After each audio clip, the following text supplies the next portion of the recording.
After coming back from the dead, Nina decided to get revenge and take back her husband and his lover, the ones who drowned her.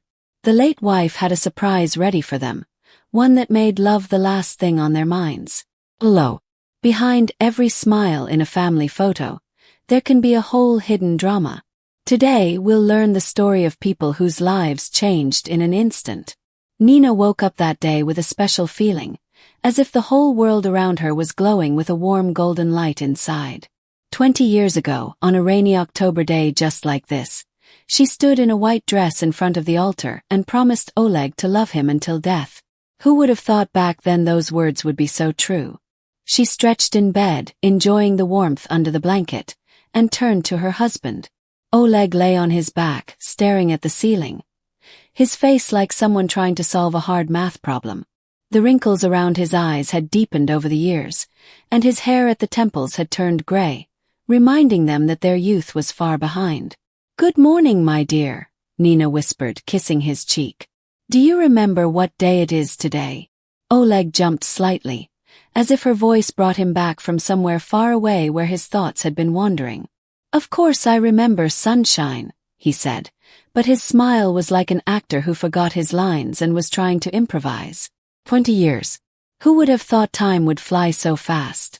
Nina went downstairs to the kitchen, where morning light shone through yellow curtains she had sewn herself during the first year of their marriage. Everything there felt cozy and full of care. Painted plates on the shelves, pots with geraniums on the windowsill, magnets on the fridge from all their trips together. Every little thing in the house was filled with her love, her dream of making a warm home for her family. She turned on the coffee maker and took breakfast items from the fridge.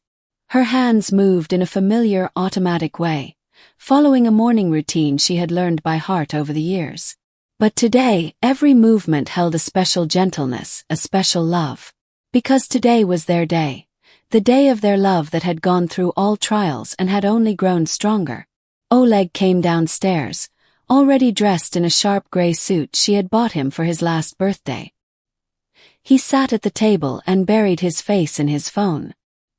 His fingers nervously swiped the screen, as if searching for something very important or maybe trying to hide from something. "Do you want stronger coffee or the usual?" Nina asked, pouring the fragrant drink into his favorite mug that said, "Best husband in the world." "The usual," he grunted without looking up from the screen. Nina felt a little sting of disappointment. Was he so busy with work that he couldn't even put his phone down on their anniversary? But she quickly pushed the thought away. He probably had important things to do, and tonight they would be together, talk, and remember how it all started. "I'll make your favorite dish tonight," she said, sitting across from him with a cup of tea. "Remember, at the very beginning when we met, you said my beef bourguignon was better than in any restaurant." Oleg finally looked up, and something strange flashed in his eyes, something like guilt. But a second later, his face went blank again. "Of course I remember," he said. "You've always been a wonderful cook." There was something in his words that sounded like a goodbye, something that made Nina frown. But before she could say anything, Oleg's phone vibrated. Oleg quickly looked at his phone and went pale. "Who is it?" Nina asked, noticing his reaction. "Work," Oleg lied, hiding the phone in his pocket. "Problems with a project." But the message was really from Christina. It was short and strict, today or never. "I'm not going to wait forever. Christina." Just thinking about her made Oleg's heart beat faster, not from love, but from a strange mix of fear and excitement. Christina was a 29-year-old blonde with a model's figure and the ambition of a hunter. She had come into his life 6 months ago and turned everything upside down. She was everything Nina was not: bold, demanding, and ready to do anything for a beautiful life. Their affair started by chance. Christina worked at a real estate agency that was selling the office of Oleg's company. Oleg went to a meeting as a company representative, but left with the phone number of the most beautiful woman he'd seen in years. At first, they just had lunches at expensive restaurants, then weekend trips to country hotels. Soon Christina started talking seriously about their relationship. "I'm not going to be a married man's mistress forever," she said a month ago, lying on silk sheets in a five-star hotel room. Either you divorce that housewife of yours or we break up. The word divorce scared Oleg more than he wanted to admit. Not because he loved Nina. No, that love had long turned into a habit, comfortable and safe like old slippers. It was about the money.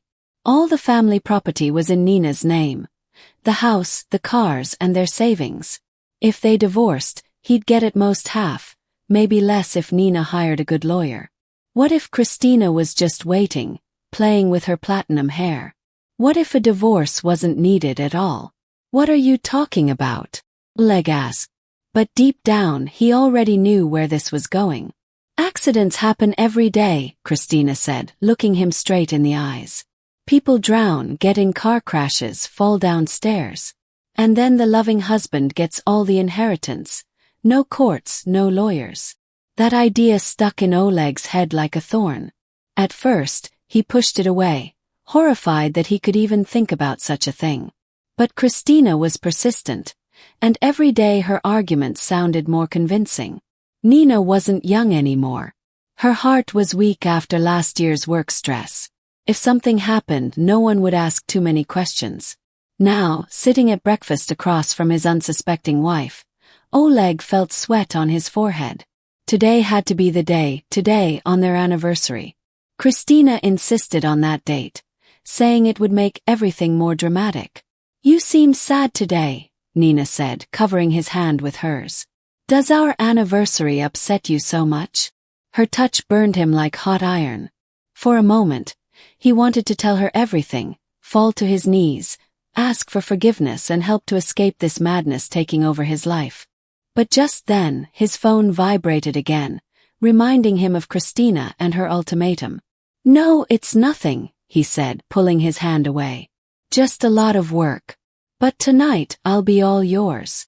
Nina smiled, a trusting, loving smile that made Oleg's heart ache with shame. But it was too late to back out. The plan was made. The sleeping pills bought. Place chosen. Now he just had to finish it. After breakfast, they left the house together as usual. Oleg started the car. Nina got into the passenger seat like she had done thousands of times in 20 years of marriage.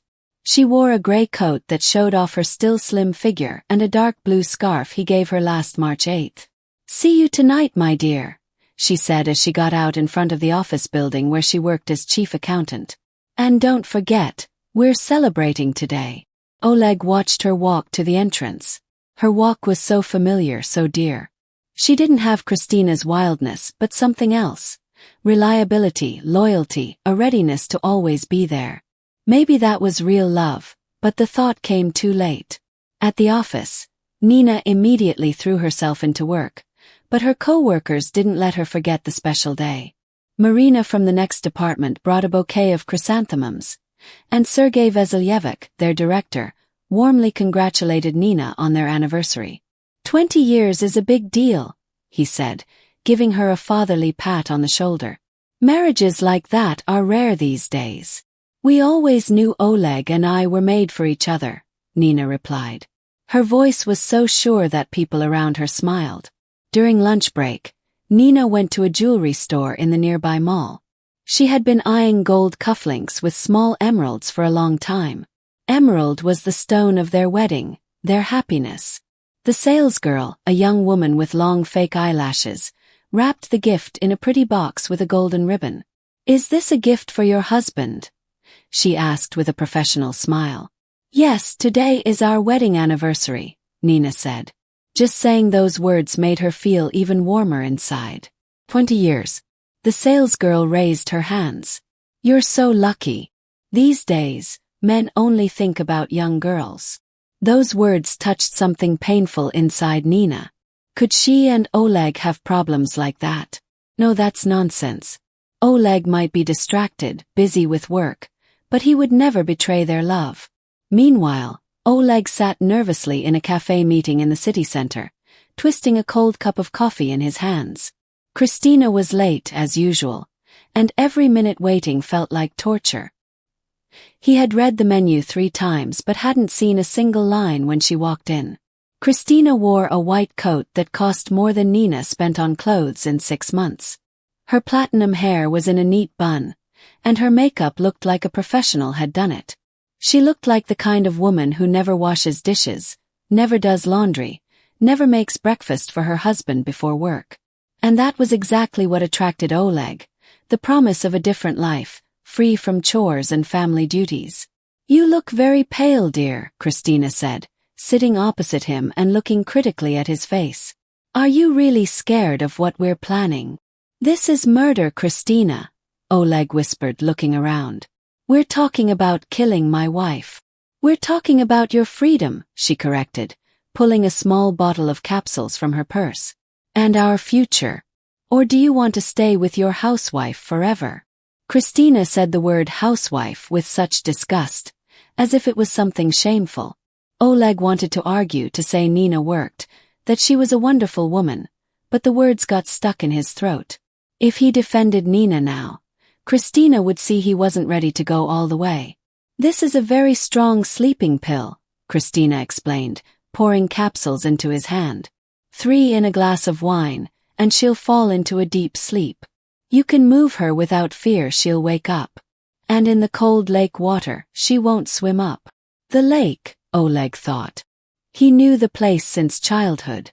Deep cold, surrounded by forest. People swam and sunbathed there in summer, but in autumn it became dark and empty. Perfect for what they planned. "What if they find her?" he asked.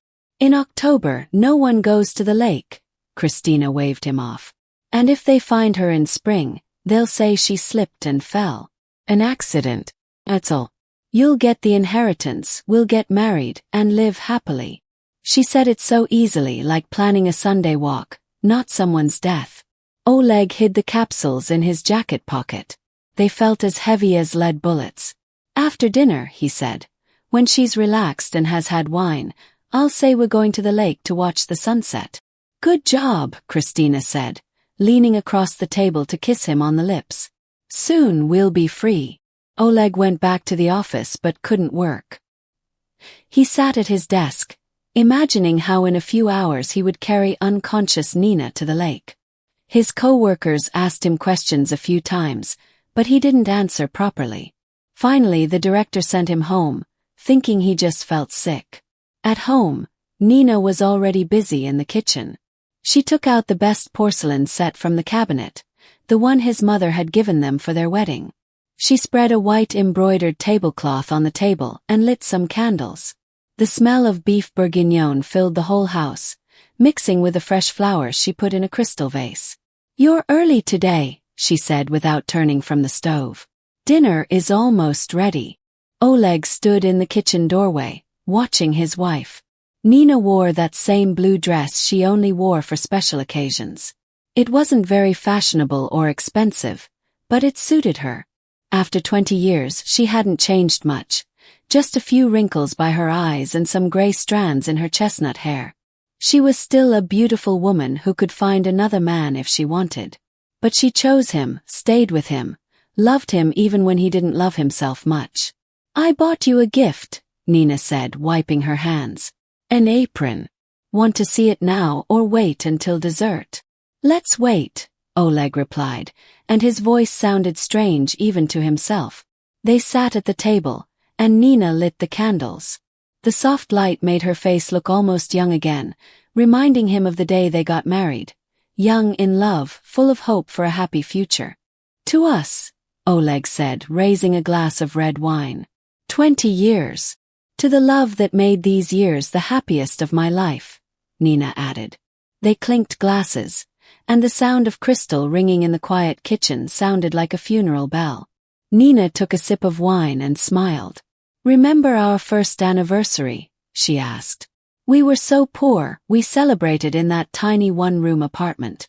You gave me a bouquet of wildflowers you picked on your way home from work." "I remember," Oleg said truthfully.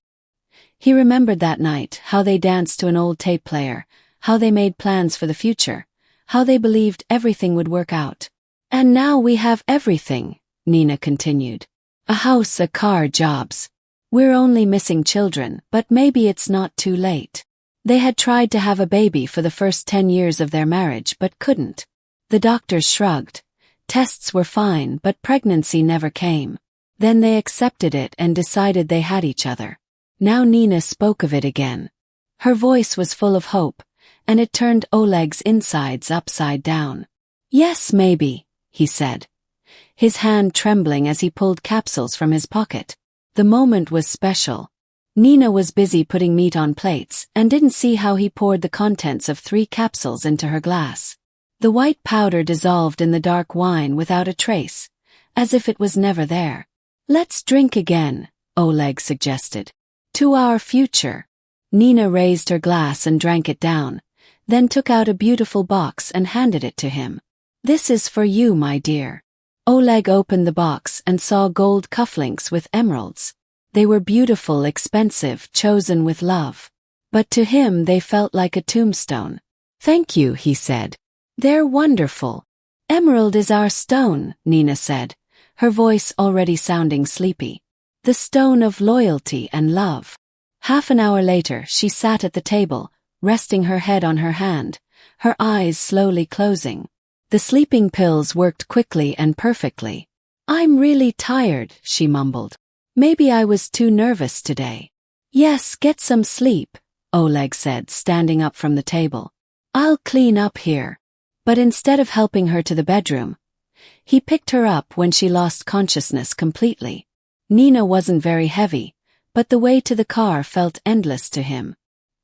He laid her gently in the trunk of the car, covering her with an old blanket, and started the engine. The drive to the lake took 40 minutes.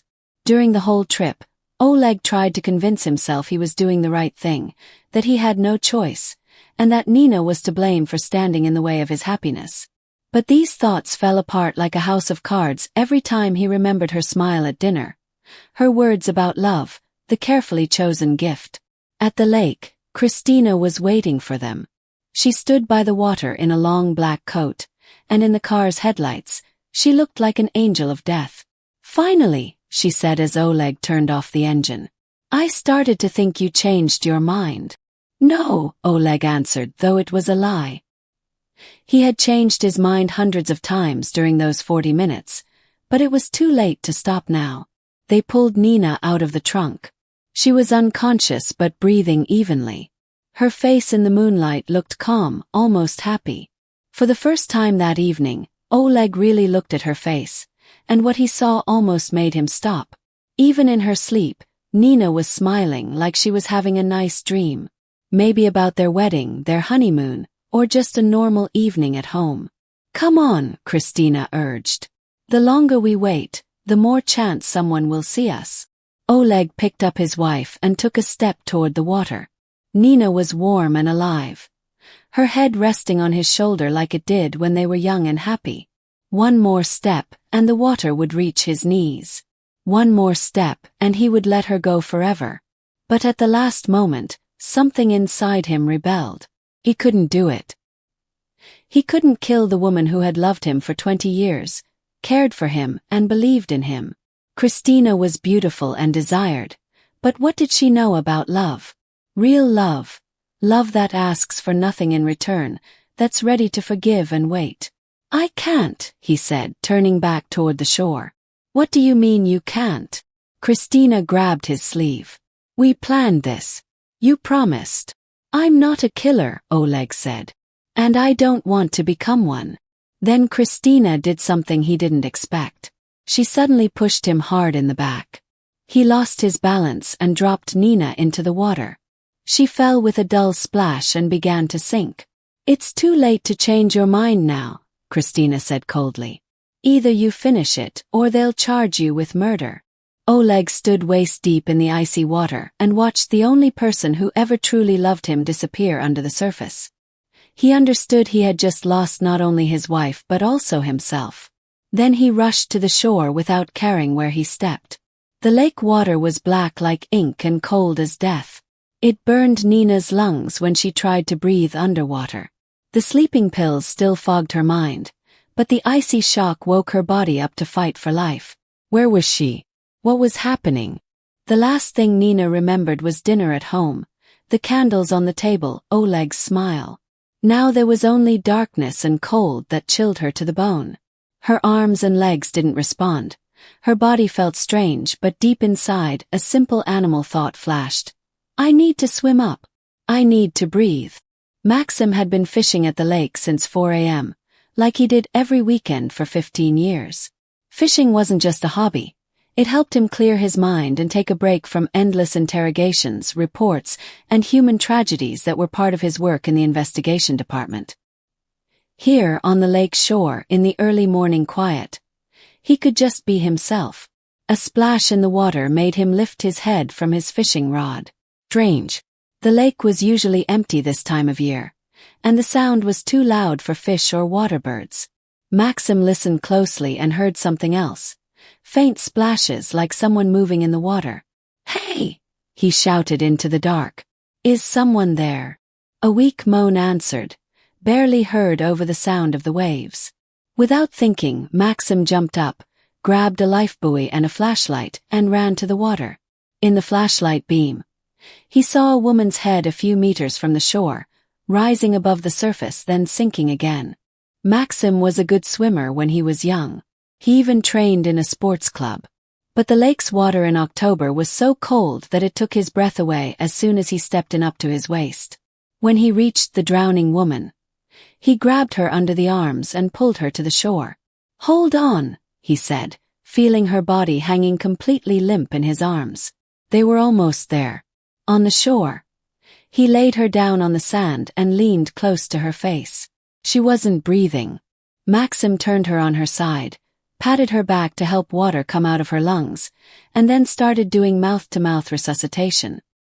His hands, used to careful movements, pressed on her chest, counting the compressions. Breathe, he whispered. Come on, breathe. Suddenly, the woman gasped sharply and coughed, water running from her mouth. She was alive. Maxim wrapped her in his jacket and only then looked at her face in the flashlight's light. What he saw made him freeze with surprise. Nina, he whispered. Nina, is that you? Nina Volkova had been his neighbor for many years. They lived in houses next to each other, greeted each other when they met, and sometimes talked over the fence about the weather or the garden harvest. Maxim had always thought she was a nice, kind woman, although he didn't like her husband much. He seemed slippery and dishonest. But what was Nina doing in the lake in the middle of the night, and in that state? Nina, can you hear me? He asked, but she was still unconscious. Maxim carefully picked her up and carried her to his car. She needed to get to the hospital quickly for hypothermia and possible sleeping pill poisoning.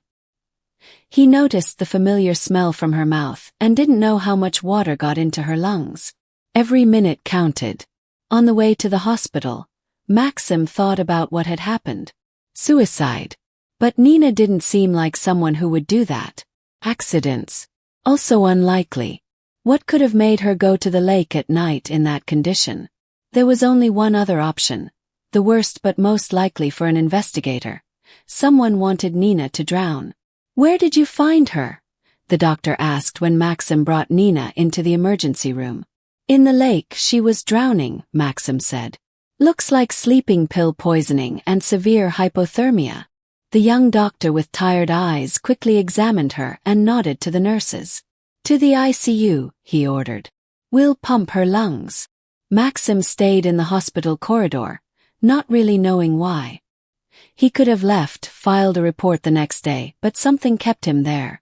Maybe it was his professional habit, always finishing the job. Or maybe something else he didn't want to admit. He had always liked Nina. Not romantically, they both had families and lives, but as a person, as a woman. She had a special warmth and honesty you don't see often. When Maxim's wife left him 3 years ago, taking their daughter and leaving him with an empty house and a broken heart, it was Nina who brought him homemade pies without asking questions. She was just there when he needed someone. At about 6 a.m., the same doctor who treated Nina came out of the ICU. He looked tired but not hopeless. How is she? Maxim asked, standing up quickly. She'll live, the doctor said, taking off his gloves.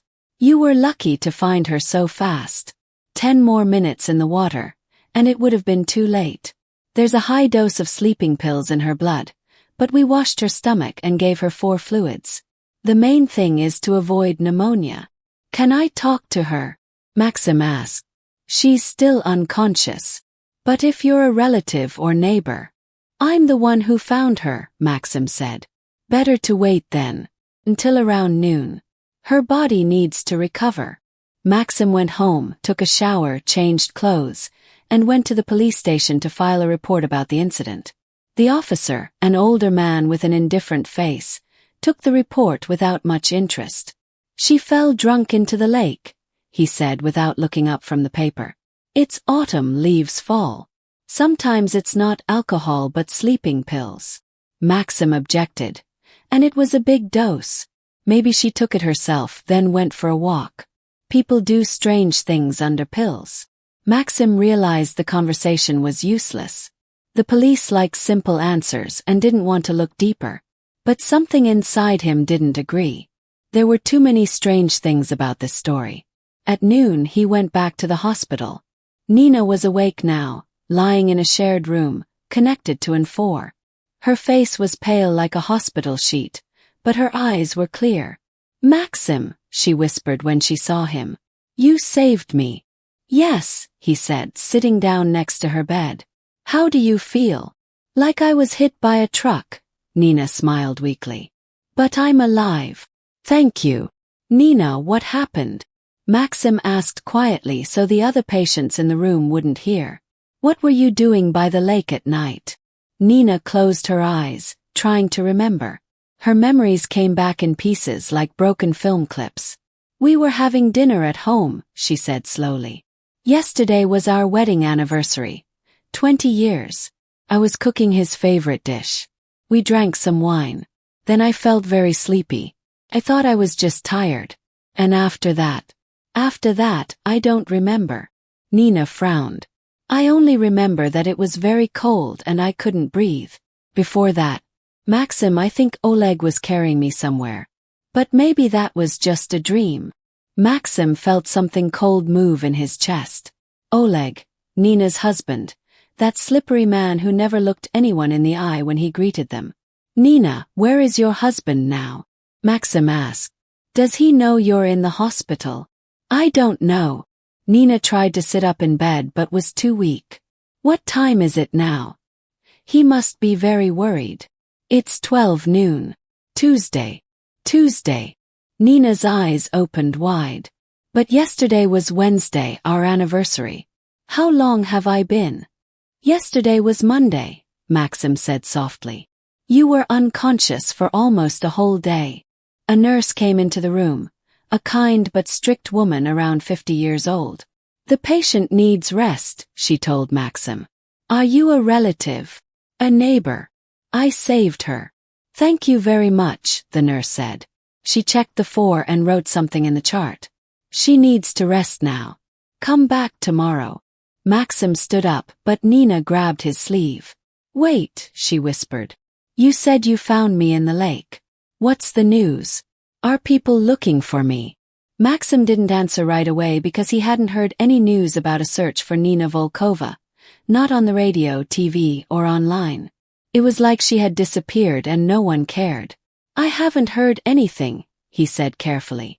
But that doesn't mean nothing is happening. Maybe your husband reported it to the police but they haven't shared the information yet. Nina nodded, but doubt showed in her eyes.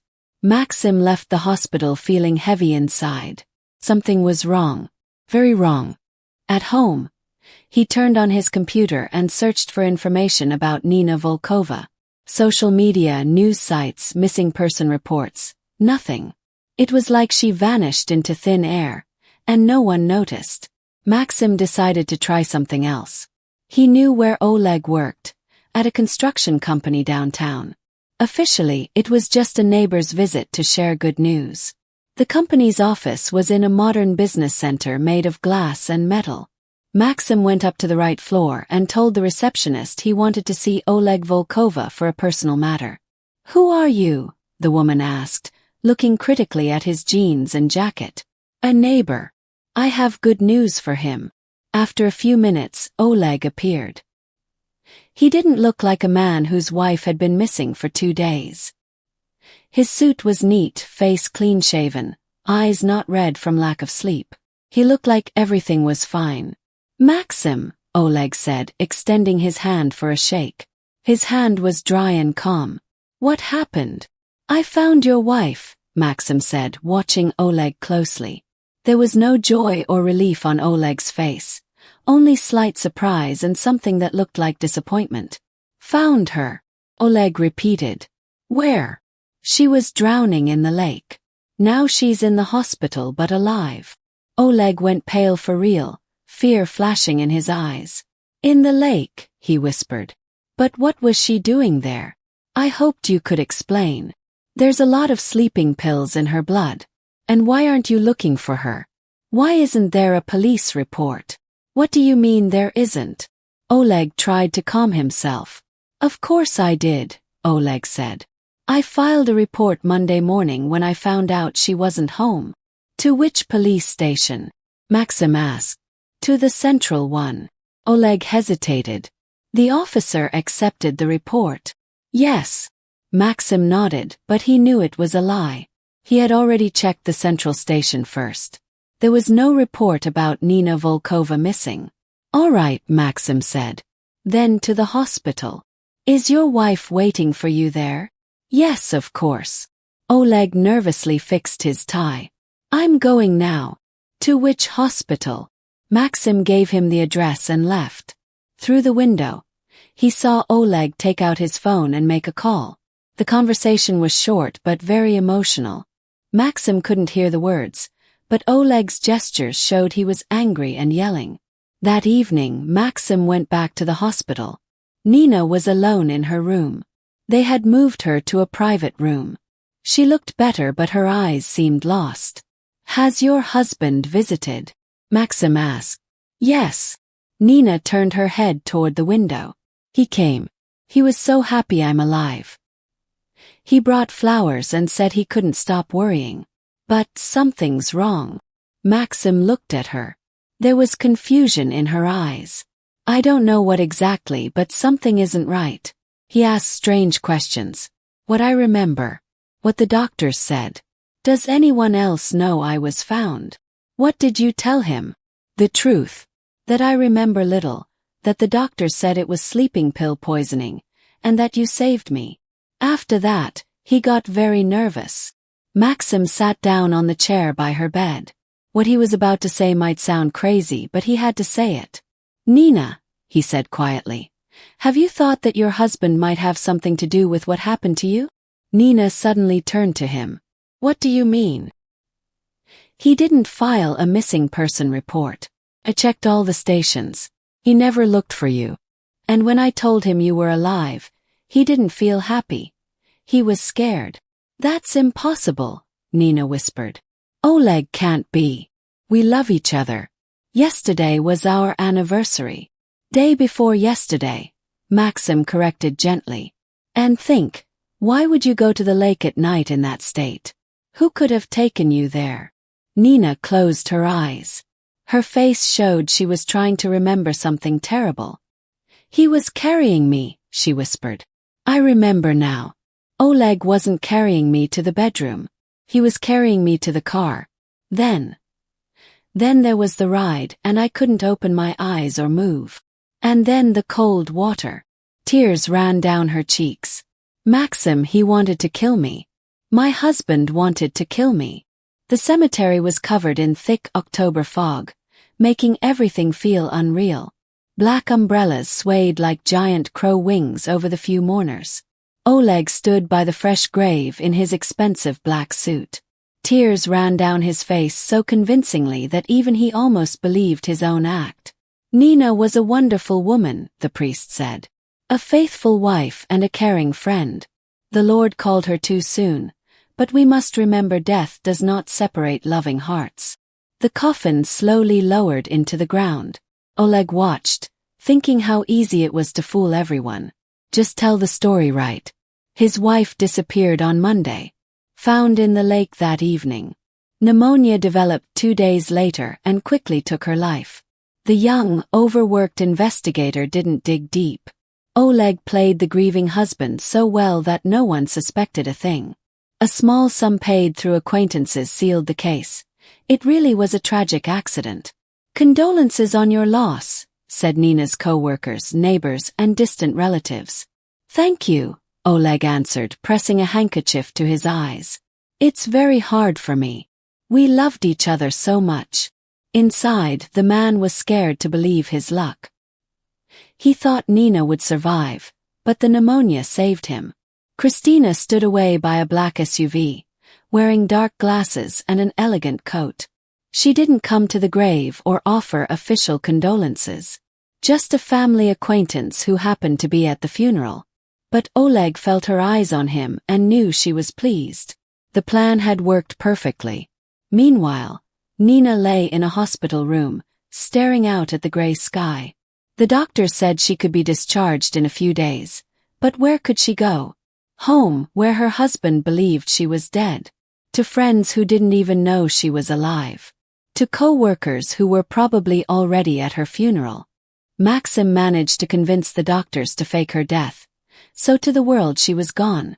Maxim told the truth, she thought, remembering the talk with her neighbor. Oleg wanted to kill me. But why? What for? The answer came when a doctor walked into her hospital room with discharge papers. "Do you have somewhere to go?" he asked kindly. "Relatives, friends."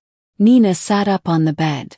"Doctor, if a person is officially dead, what happens to their property?" The doctor adjusted his glasses. "Usually, everything goes to the closest relatives, the spouse if there's no will." "Why?"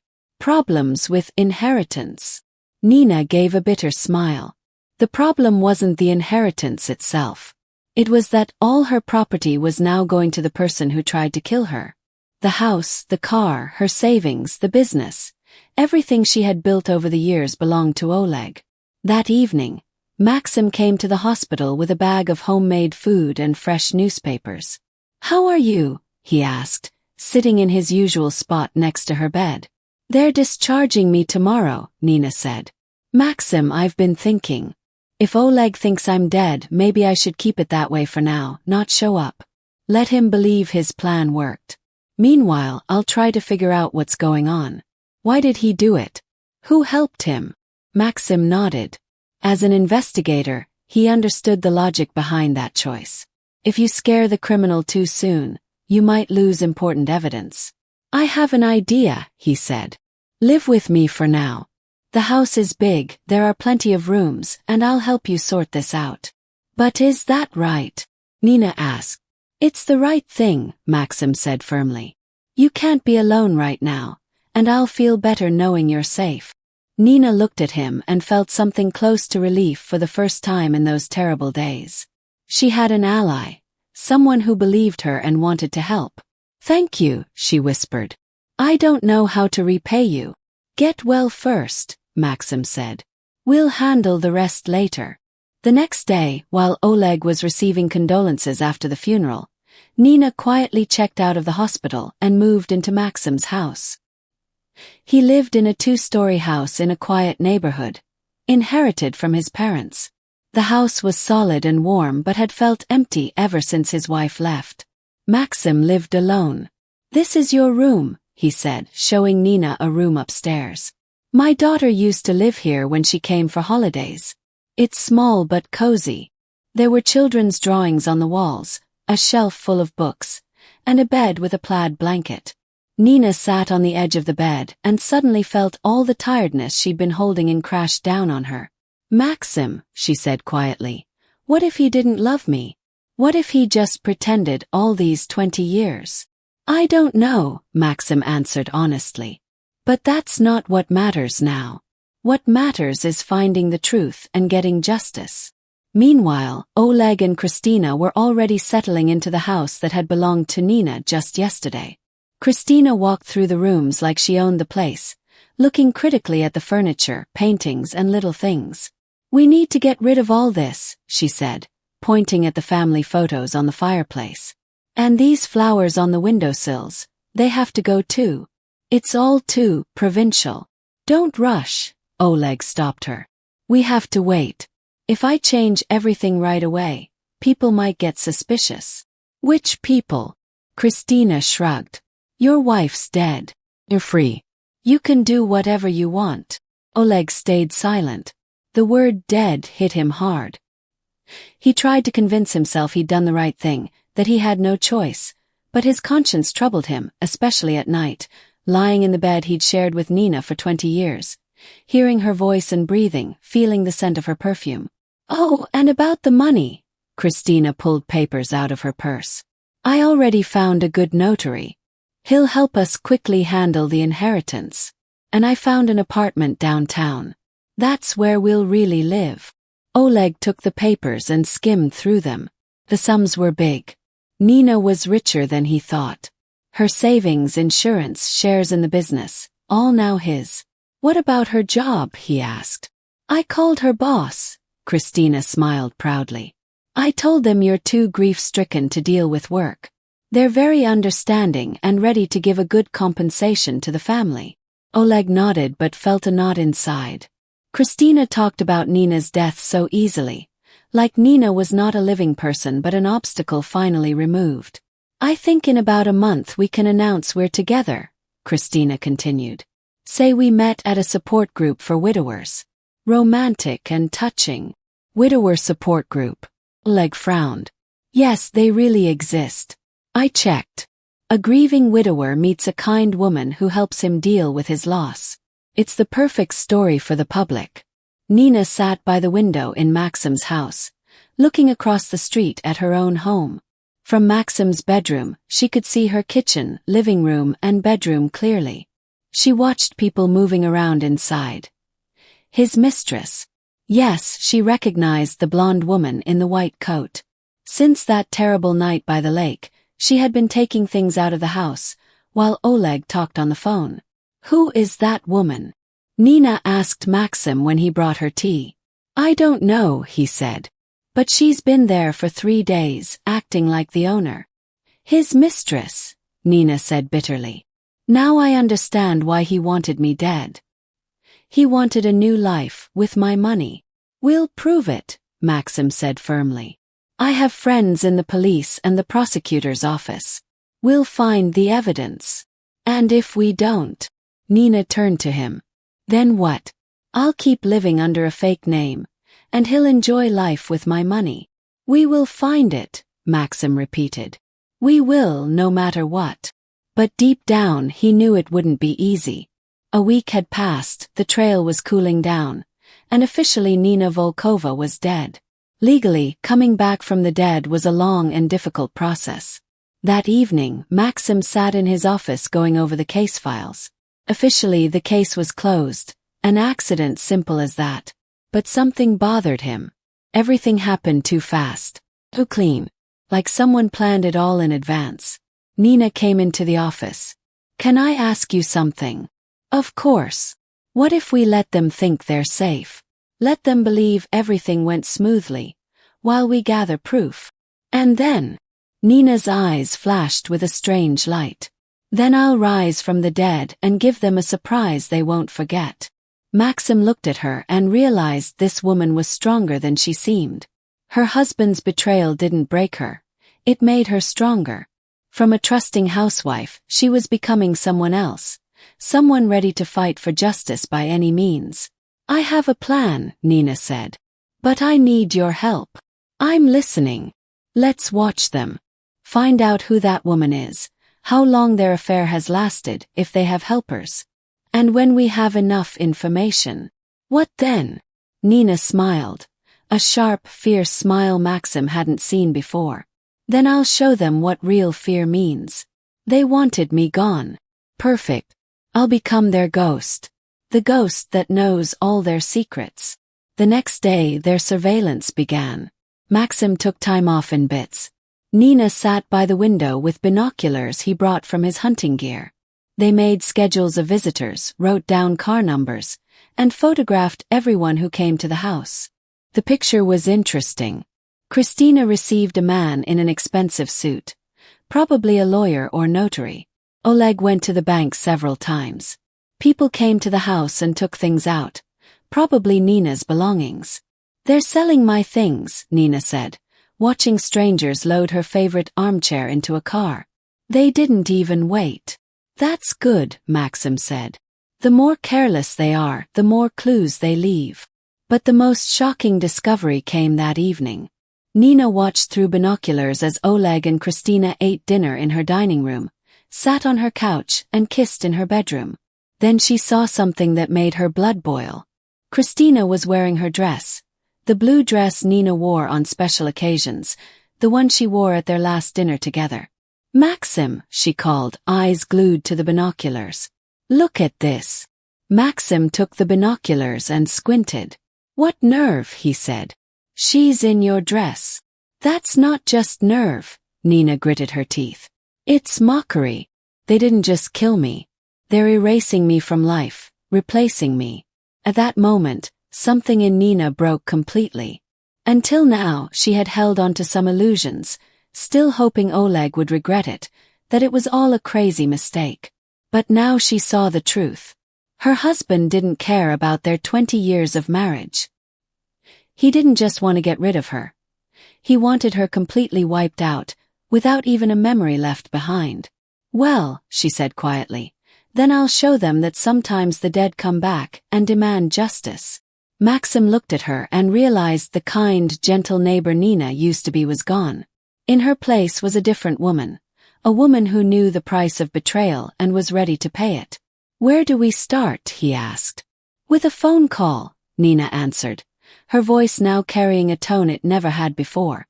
"Let's make sure Oleg hears the voice of his dead wife. Let's see how he likes that." It was late at night. The house of Oleg and Christina was silent except for the ticking of an old clock in the living room, the very clock Nina had inherited from her grandmother. Oleg lay in bed trying to sleep, but sleep wouldn't come. Christina was lying next to him, stretched out on Nina's side of the bed, wearing Nina's silk pajamas. Suddenly, the phone rang sharply, breaking the quiet night. Oleg jumped and reached for the phone, but it wasn't his cell phone. It was the old black landline phone Nina never wanted to throw away because she said it was more reliable. "Hello," Oleg croaked, looking at the clock. There was crackling and static, then a voice that made his hair stand on end. "Oleg, it's me." The voice was quiet, broken by static, but unmistakable. "Nina." "Who is this?" Oleg whispered, sweat breaking out on his forehead. "What the hell do you want?" "Oleg, can you hear me?" The voice grew clearer. "It's so cold here. So lonely. The coughing is choking me." Oleg dropped the phone like it burned his hand. His heart was pounding so hard he thought it might jump out of his chest. Christina woke up from the noise of the phone dropping. "What happened?" she asked sleepily. "Who was it?" "No one," Oleg answered quickly. "Wrong number." But his hands shook as he put the phone back. A hallucination. Yes, definitely a hallucination. Guilt was playing tricks on him. Nina was dead. He had talked to the doctor himself. Dead people don't call on the phone. But across the street, Nina put down the phone and smiled quietly. Maxim stood nearby with some equipment he had brought from the police station. "How?" he asked. "Perfect," Nina answered. Maxim was scared. "I heard his breathing, fast, broken like a hunted animal." Maxim pointed at the device. "This machine changes the voice, creates a sound from the grave effect. We use it on undercover operations." "Great. We'll do it again tomorrow." The next day for Oleg was a blur. At work he was distracted and nervous. Several co-workers asked if he was okay. He said he was fine, just still grieving his wife's death. But deep inside he knew something was wrong. Meanwhile, Christina was enjoying her new role as head of the house. She ordered new furniture, threw out almost all of Nina's things, keeping only the most expensive jewelry and dresses that suited her. She planned to completely remake the house and erase all signs of the old owner. "Honey," Christina said at dinner, "I think we should change the bedroom. This bed is too old-fashioned." "It's too soon," Oleg replied, poking at his food with a fork. "People might talk." "What people?" Christina huffed. "We hardly get any time alone here. I'm always hiding like a mistress." Just a little more patience, Oleg said, rubbing his temples. In a month with another woman, we can officially announce our relationship. Christina was about to argue but was interrupted by the phone ringing. The same black phone, the same sharp ring. Oleg turned pale. Pick it up, he said. Why me? It's your house. Please. Christina shrugged and answered. Hello. The same distorted voice came through. Who is this? Christina frowned. Excuse me, who's speaking? I'm the owner of this house. The voice grew louder, angrier. And I want to know what a strange woman is doing in my bed, wearing my dress, living my life. Christina suddenly hung up the phone and turned to Oleg. That woman's crazy, she said, but her voice was shaking. She says she owns this house. Oleg didn't answer. He sat there pale and staring blankly. For the first time, Christina saw real fear in his eyes. Oleg, what's going on? She asked. Who could that be? I don't know, he lied. Maybe some crazy person or a prank. But an hour later his cell phone rang. The screen showed Nina's number, the number he couldn't bring himself to delete. Oleg knew then it wasn't a prank. It was something much worse. He didn't answer the call, but the phone kept ringing again and again, each ring hitting his nerves like a hammer. Turn it off, Christina said. I can't. There might be important work calls. For half the evening, Oleg didn't answer. He just stared at the glowing phone screen, feeling reality fall apart. Dead people don't call. Dead people don't speak. Then who was it? The next day, strange things kept happening. In the morning, Christina couldn't find her new, expensive leather purse, the one she bought with money from selling Nina's jewelry. She searched the whole house, but the purse was gone. Maybe you left it in the car, Oleg guessed. No, I'm sure I put it on the dresser in the bedroom. They looked together but couldn't find it. That evening, Christina found the purse in the fridge, right next to the milk. Inside was a wedding photo of Nina and Oleg. How did this get here? Christina whispered, holding the picture with shaking hands. I don't know. Oleg looked at the photo and felt like Nina was staring at him with alive, accusing eyes. Maybe you put it there and forgot. I'm not crazy, Christina snapped. And I definitely didn't touch this photo. Besides, I'm sure I threw away all their pictures together. Oleg said nothing, but inside he felt colder. He remembered how Christina collected Nina's photos and threw them in a trash bag. So where did this come from? That night, after Christina fell asleep, Oleg lay awake listening to sounds in the house. Every creak of the floorboard, every rustle made him jump. The house that once felt cozy now seemed dark and full of secrets. At 3 a.m., he heard footsteps in the hallway. Slow, careful but clear. Oleg froze, listening. The footsteps came closer to the bedroom, stopped at the door, then walked away. Christina, he whispered, shaking her shoulder. She didn't wake right away. Do you hear that? Someone's walking in the house. Christina listened but said, There's no one here. You're imagining things. I'm not crazy, Oleg said, sitting up. I heard footsteps. This is an old house. Christina turned her back to him. The wood creaks.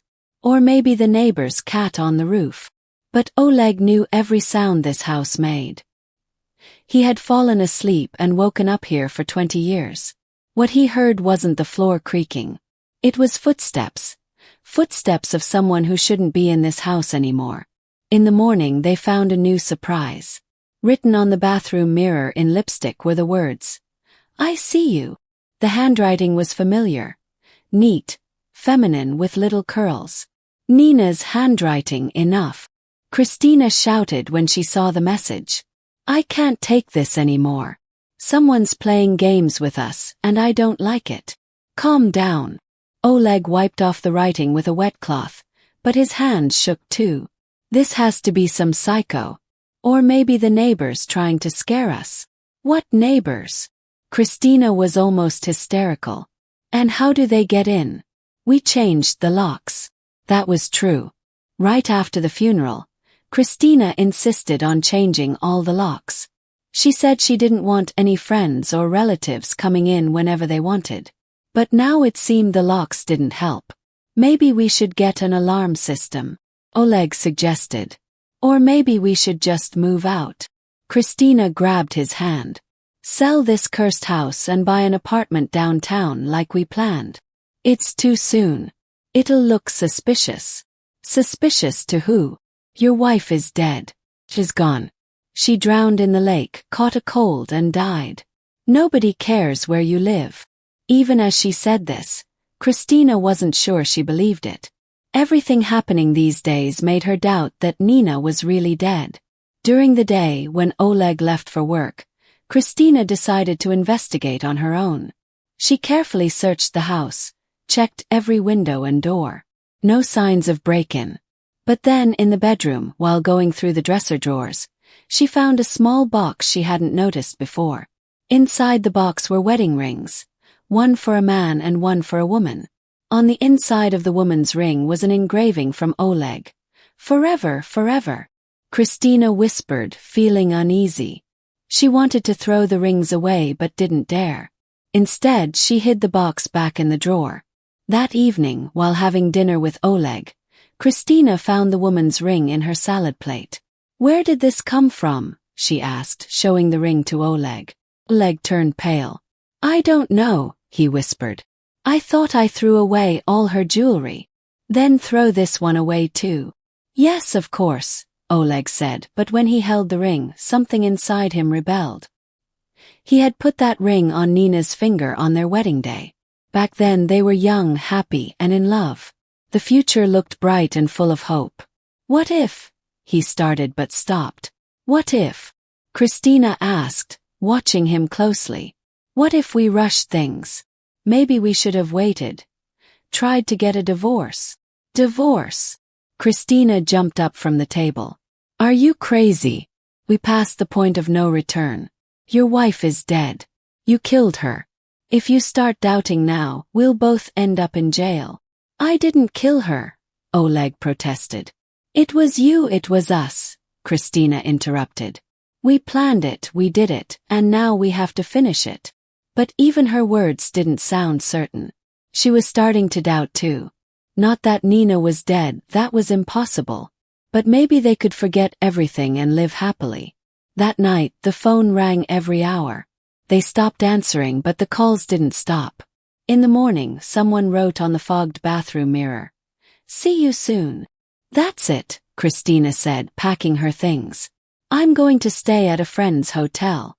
I don't care where, but I'm not staying in this house anymore. Christina, wait. She turned to him, fear in her eyes. You don't understand. Someone knows. Someone knows what we did and is playing games with us. But who? I don't know. Maybe she had a sister who suspects something, or a friend. Ilya. She didn't finish, but Oleg knew what she meant. Or maybe it was Nina herself. Crazy thought, but many things had seemed crazy lately. Okay, Oleg said. Go live at the hotel for now. I'll try to figure out what's happening. Christina left that day, and Oleg stayed alone in the house. The first night he couldn't sleep, listening to every sound. But the house was silent. No footsteps, no calls, no mysterious notes. Maybe it's really over, he thought. Maybe it was just a series of strange coincidences, and my guilt made me see ghosts where there were none. But the next evening when he came home from work, there was an old photo on the living room table, the same one Christina found in her purse. Now it had red ink written on it. See you soon, dear. Oleg realized the nightmare was only beginning. He sat in the living room, drinking his third shot of brandy that evening. His hands shook so badly the alcohol spilled over the glass edges. The photo with the red writing lay on the table, mocking his attempt to stay sane. Maybe I really am going crazy, he thought, staring at the familiar face of his late wife in the photo. Maybe guilt was eating his brain so much that he was starting to see things that weren't there. Christina hadn't answered his calls for 3 days. After she moved to the hotel, a wide gap grew between them, full of blame and fear. She blamed him for not planning every detail. He blamed her for pushing him to kill. The doorbell suddenly made Oleg jump. Who could come at this hour? It was 11:30 and dark outside. He went to the door and looked through the peephole.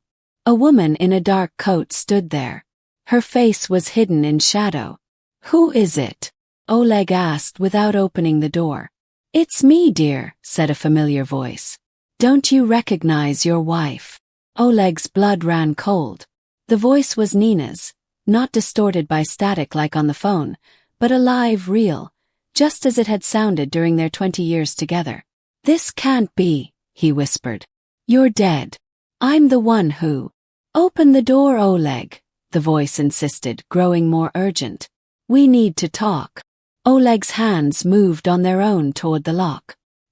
He knew he shouldn't open the door. He knew Nina couldn't really be standing there. But something made him obey that voice. The door opened and there she was, his wife. Alive, real but different. She looked paler than he remembered. Her eyes seemed sunken, and deep inside them was a cold light that hadn't been there before. "Hello, Oleg," Nina said as she walked into the house. "Did you miss me?" Oleg stepped back like she was a ghost. "You can't be here," he stammered. "You died in the hospital. And did you see that?" Nina took off her coat and hung it up like she was just coming home after work. "Or maybe you helped me die." "That's not me. It's Christina. Your mistress. Where is she, by the way? Why isn't she here to greet the lady of the house?" "Nina, forgive me." Oleg fell to his knees before her. "I didn't want this. It's all madness. I wasn't myself." "You were quite yourself when you put sleeping pills in my glass." Nina laughed, but her laugh was like breaking glass. "You were yourself when you dragged me to the lake. And you were yourself when you watched me drown. But you're alive." Oleg looked at her with desperate eyes. "You survived. That means we can fix everything. Start over." Nina stood up and went to the window. "How will you fix the fact that for a whole month I was officially dead? How will you fix that my things became yours? That you sold my stuff, threw away my photos, and brought another woman into my house? I will give it all back. Every penny, everything. Just forgive me." "Too late," Nina said coldly. "Too late for forgiveness." At that moment, police officers burst into the house.